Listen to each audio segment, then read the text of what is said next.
नमस्कार जय जगन्नाथ लिमास किचन को आपण मानक स्वागत। थंबनेल देखिकी तो आपण जानि सारिबेनी मु आज कलरार गोटा भजा नेकी आसीची। ए वीडियोटी आनिबा पई मोर जने सब्सक्राइबर भाई मते बहुत थर कहिथिले मु आज कलरा को दुई प्रकार मसला देई बनेबी। वीडियोटी को स्किप न करी मूलरू शेष पर्यंत देखंतु। जदि भलो लागे वीडियो को गोटे लाइक करंतु, चैनल को सब्सक्राइब करंतु।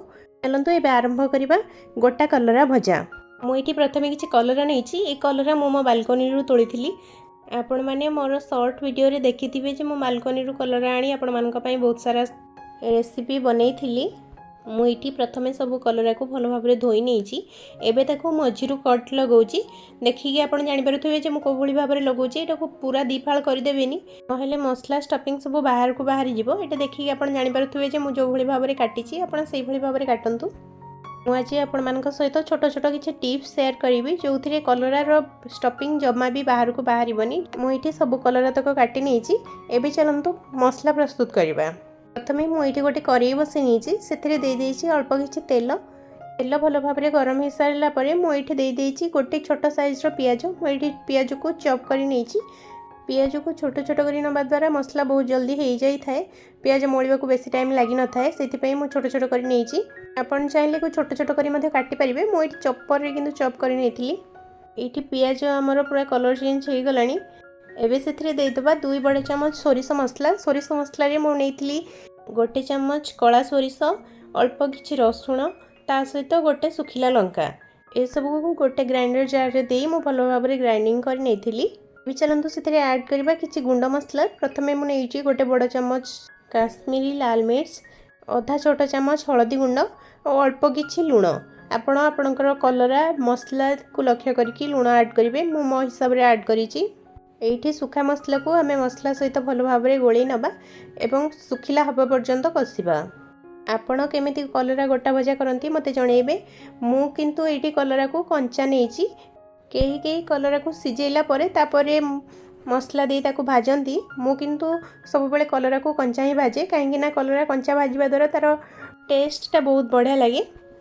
मोर ये सोरिष मसलाटी हो जाता मु गोटे गिना को बाहर कर नहीं। ग्राइंडर जार दे देछि गोटे बड़ साइज्र पियाज को सहित दे देछि गोटे रसुण।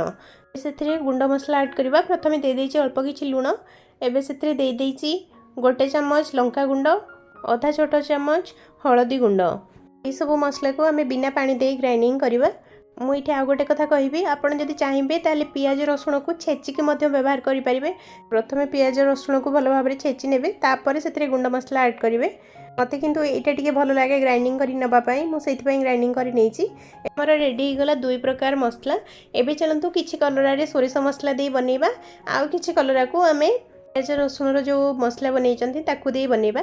मुझे जमी मसला भरुची देखो मु बहुत मसला नहीं भी भरुची। ये जमा भी बाहर मुझे किसी टिप्स बतेबी। आपड़ से अनुसार कले आपंकर कलरारू जिते मसला थे भी यहाँ जमा भी बाहर को बाहर मुझे देखो पूरा भरी भरी की कलर मसला भरुची। जेहेतु बालकनी कलरा तोड़ी से मोर कलर टी छोट अच्छी ये पूरा देसी कलराटा। आपड़ चाहिए टी बड़ कलरा भी नहीं पारे। मुझे भाव में किसी कलर भरी नेबी सोरिष मसला को। वीडियोटी जदि भल लगे मो चैनल को सब्सक्राइब करूँ, लाइक करूँ, कमेंट करूँ। जदि आपण अलग किसी रेसिपी भी देखापी चाहूथे मो कमेंट बॉक्स रे मते कमेंट कले मु आपण मानक पई वीडियो आनिबा को चेष्टा करी। एठी मो सोरिष मसला को सब भरी नहीं। बे बाकी जतक कलरा रहिला सेथिरे भरी दबा पियाज रसुणर मसला को। आपण मानकु कलरार को रेसिपी भल लगे मते कमेंट बॉक्स रे जणेबे। मते किंतु कलरार गोटा भजा बहुत ही भल लगे आउ बेसी भल लगे। यही जो पियाज रसुणर पेस्ट दे आम बनाऊँ ना यहाँ बहुत ही भल लगे। सोरिष मसला ठारू मते यही मसलाटा ही देकी बनइले बहुत टेस्टी लगे। आपन भी थोड़ा निश्चय मो भली बनातु देखिए यहाँ केते टेस्टी लगुच। ये मु सब कलर मसला को दे देछि। एबे गैस ऑन करी बसे नहीं गोटे कड़े से दे देछि 2-3 बड़ चामच सोरिष तेल। सोरिष तेल कलरा भाजवा द्वारा यहाँ गोटे बहुत बढ़िया टेस्ट लगी था। सहित कलरार पिता भी टी कम लगी थाए। मुझे गोटे बड़ चामच बेसन को नहीं से पानी दे गोले नहीं। ये देखिए आप तो जानीपारे जे मुझे पानिया करी बेसन को।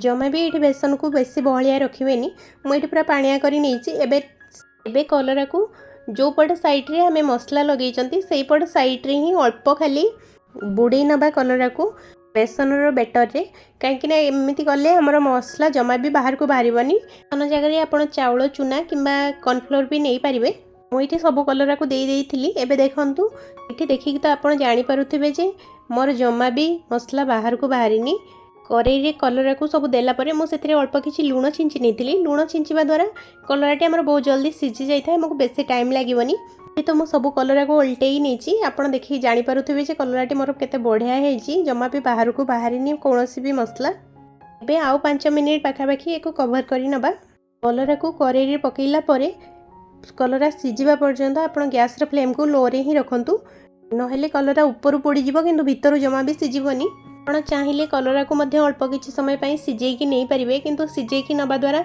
कलरार टेस्ट टे कमी जाए आ भाजला बेले पानी भी बहुत बाहर से मुझे सब कंचा ही भाजे जमा भी एक सीझाए ना कलरा भाजवाई टे टाइम लगे किंतु यहाँ बहुत बढ़िया टेस्ट ही लगे 4-5 मिनिट्रे थे मु कलरा को एपट सेपट कर नौची कहीं आमको कलरा को सब पटरू भल भाव में भाजबार अच्छी मुझे गोटे छुरी साहाय्य चेक करुच्ची जे कलरा सीझी कि ना ऊपर तो आमर यहाँ बढ़िया सीझी जाइए भीतर भी देखूँ मु गोटे छुरी साहाय्य चेक कर नौची सबतक कलरा मोर भल भाव में सीझी कि ना मोर ये कलरा पूरा परफेक्ट सीझी जाइए और बढ़िया भी बढ़िया से भाजी जाइए एबे को गोटे प्लेट को बाहर कर नवा एबे जो बाकी कलरा अच्छी मुझे बिना बेसन घोल दे भाजी आपड़ जिते कलरा भाजुंट टी तेल अधिका देके भाजबे कहीं यहाँ बहुत भल सीझीज जल्दी भी आपन को कम समय भी हो कलरा भजा को पखाल सहित नहेले गरम भात सहित गोटे साइड आइटम भाव में खाईपर विशेषकर पखाल सहित तो गोटा कलरा भजा बहुत ही भल लगे ये मोर बाकी जितक कलरा थिला मु सब देदेवी ये करेई एबे से सेम प्रोसेस रे सब कलरा को भी भाजी नबा